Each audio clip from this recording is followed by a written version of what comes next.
Hei orang-orang yang beriman, ya kan?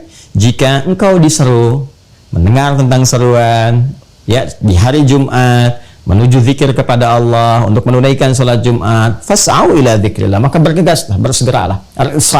Isra, ya. Nah, kiblat itu punya makna ini juga. Jadi kalau kita sudah mendengar seruannya, sudah bersiap, ya, apalagi seruan menghadap kiblat itu kan, dan akan dimulainya sholat, kalau berjamaah kan dikuatkan lagi dengan iqamah, ya kan? Adzan memberikan informasi kepada kita dan kesan yang kuat untuk menyiapkan bahwa waktu sholat telah tiba. Siapkan diri, wudhu, tinggalkan aktivitas, ya kan? Kemudian bergegas menuju Allah Subhanahu Wa Taala untuk beribadah, wudhu, ya. Begitu selesai wudhu, kita bersiap menghadap ke arah kiblat, iqamah kan? Ya kan? Nah, itu saking pentingnya ini. Ya, isyarat menuju salat yang sempurna itu keadaan menghadap kiblat itu dikuatkan juga saat kita mendengar iqamah, ya. Untuk penguatan pengantar kepada sifat khusyuk. Jadi, satu, menghadap kepada satu arah dengan sempurna, sifatnya bersegera, jangan ditunda-tunda, ya. Ini juga memberi kesan yang sangat dalam, ya. Sholatnya jangan ditunda-tunda, dan segala yang terkait dengan sholat pun sempurnakan, jangan tunda. Wudunya jangan tunda, menghadap kiblatnya jangan tunda, wudunya sempurnakan, menghadap kiblatnya sempurnakan. Ini kalau ibadah sholat ini nggak penting, nggak mungkin begini. Sesuatu yang diatur dengan ketat, dengan sempurna itu menunjukkan sesuatu yang sangat penting. Anda kan kalau ketemu pejabat yang penting, diaturannya ketat sekali. Bahkan baju pun ada dress code-nya. Bajunya begini, waktunya begini. Wah, seperti ini keadaannya, diatur jalurnya seperti ini. Itu manusia. Ya, dan kadang-kadang yang seperti itu juga kepentingannya tidak kita rasakan. Setelah kemudian mendapati pertemuannya, apakah mungkin solusi didapatkan? Mengajukan, didengar, tapi belum tentu dipenuhi, kan? Sedangkan Allah yang memenuhi segalanya, kan? Dan tidak, kadang-kadang membuat syarat-syarat, ya, itu tidak seketat bahkan manusia membuatnya. Itulah kasih Allah, dan limpahannya melebihi apa yang diberikan makhluk, karena memang Khalik, nggak ada batasnya.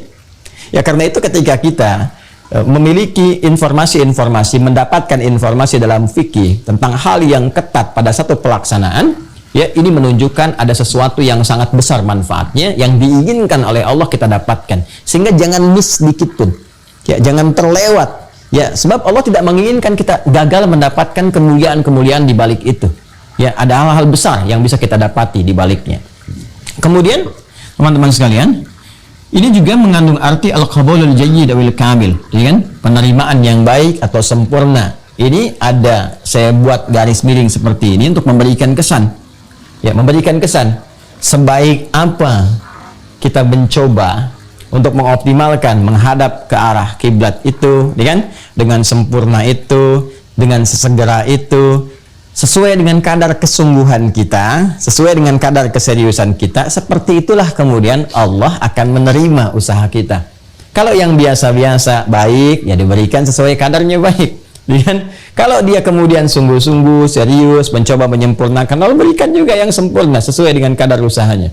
Okay? Dan yang terakhir, kata ini juga melahirkan turunan nanti. Ya, turunan-turunannya bisa diambil secara metafor, seperti apa yang saya sampaikan. Kan, orang yang mampu menghadap kiblat dengan baik dan, nah ini dia, menerjemahkan, mentransformasikan, membawa maknanya secara metafor dalam kehidupannya. Artinya apa?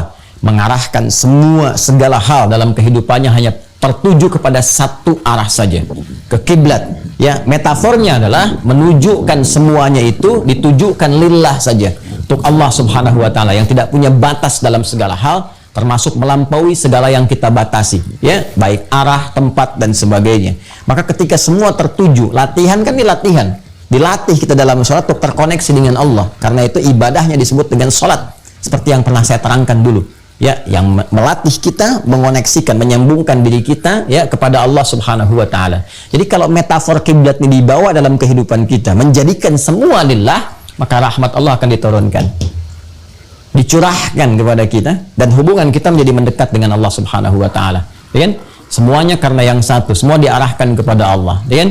Ada satu kenikmatan, alhamdulillah sumbernya dari Allah. Ada ujian, alhamdulillah dipercaya oleh Allah untuk membawa ujian itu dalam kehidupan. Kalau semua seperti itu, rahmat diturunkan. Ya, karena itu kalau kita ngaji lebih dalam lagi, kita ambil misalnya 3 ayat di surah Al-Baqarah ayat 155, 156 dan 157. Ketika manusia diuji dengan berbagai hal dalam kehidupan, walanabluwannakum bisyai' minal khauf wal ju'i wa naqsin minal amwali wal anfus wath thamarat wa basyiris sabirin. Ya, kata Allah, dengan keagunganku akan diuji manusia itu dengan berbagai hal. Yang ujian itu didesain untuk meningkatkan kualitas hidupnya.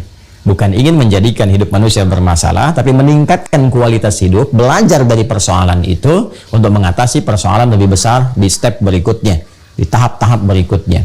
Bentuknya bisa kegelisahan, bisa rasa lapar, bisa kekurangan harta, atau bahkan ada yang sakit, meninggal, atau apa yang kita harapkan ternyata diambil oleh orang lain, ya kan?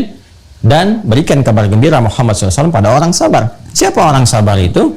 Alladzina idza asabathum musibah qalu inna lillahi wa inna ilaihi raji'un. Yaitu ketika dia diuji dengan aneka persoalan kehidupan, dia meyakini, menyadari sepenuhnya bahwa semua itu bersumber dari Allah yang ditujukan untuk hikmah-hikmah terbaik, dan solusinya pun kembali kepada Allah. Dalam bahasa bebasnya, menjadikan semua itu terpusat kepada satu titik saja, mengembalikan kepada Allah, ya, dan menyerahkan semuanya kepada Allah sekaligus meminta solusi kepada Allah.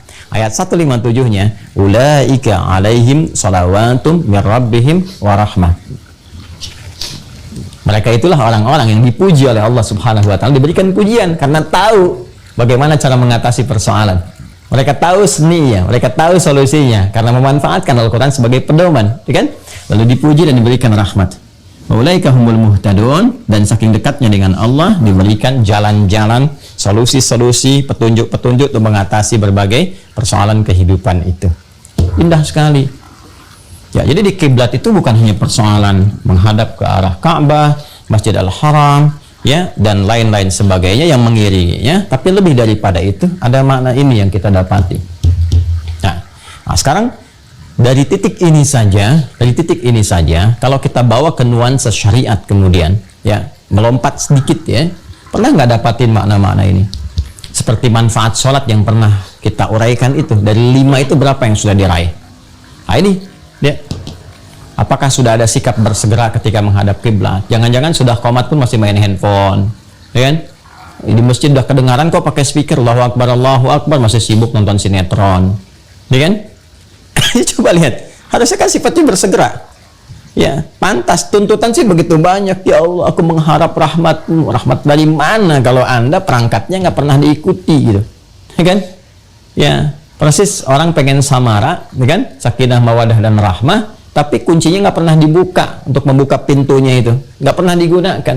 Allah kasih kuncinya nih, ini pintunya, pintu samara nih, ya, pintu samara, bukan sambara. Kalau sambara di dapur, pintu samara nih, ya, ada sakinah, ada mawadah, ada rahmah, kuncinya dikasih. Ayatnya kan jelas, wa min ayatihi, ada ayat-ayatnya, ya, ada tanda-tandanya, ada jalannya. Quran surah 30 itu kan, ayat 21. Ya, jadi rahmat diinginkan di rumah tangga ada caranya, rahmat dalam kehidupan ada caranya. Bagaimana Anda bisa mendapatkan rahmat dekat dengan Allah? Ya, kalau panggilan saja nggak direspon dengan cepat, nggak ada unsur segera. Padahal doa itu kan bersanding dengan kesegeraan merespon perintah, dan perintah itu hikmahnya pengabulan. Ya, coba deh lihat lagi Quran surah kedua ayat 186. Ini kita agak dalam, ya, jadi butuh fokus yang baik, ya, butuh fokus yang baik. Quran surah kedua Al-Baqarah ayat 186. Wa idza sa'alaka ibadi anni fa inni qarib, kata Allah, ujibu da'watad da'i idza da'an. Apa sampai sini? Tidak. Falyastanjibuli wal yu'minu bi la'allahum yarshudun.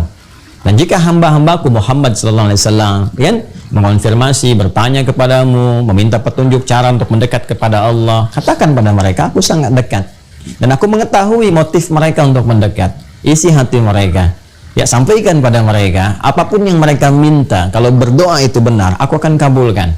Untuk mempercepat itu, falyastajibuli, maka bergegaslah merespon segala seruanku. Ini seruan Allah itu sesungguhnya untuk memenuhi hajat kita. Solusinya ada di situ.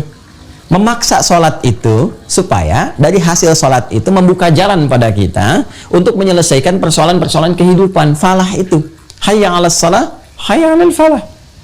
Itu poinnya. Jadi kalau kita mengerti bahwa kewajiban itu solusi, kalau kita mengerti yang diharamkan untuk menjaga kehormatan, kita akan kerjakan dengan maksimal. Makanya kalimatnya cuma 2, nggak ada yang lain. Sami'na wa ata'na. Kalau sudah paham tuh sami'na, kami dengar, ya Allah, wa ata'na, kami taati. Nggak ada konfirmasi lagi. Nah, yang mengonfirmasi itu artinya butuh pencerahan, butuh pendalaman, butuh keluasan wawasan. Sehingga dengan itu hikmah bisa datang. Dan itu hanya bisa diterima dengan kesungguhan dan kelapangan hati. Makanya kalau sudah ngaji tentang Quran, tentang hadis, apalagi masuk ke penggabungannya dalam fikih, butuh full concentration, gitu kan?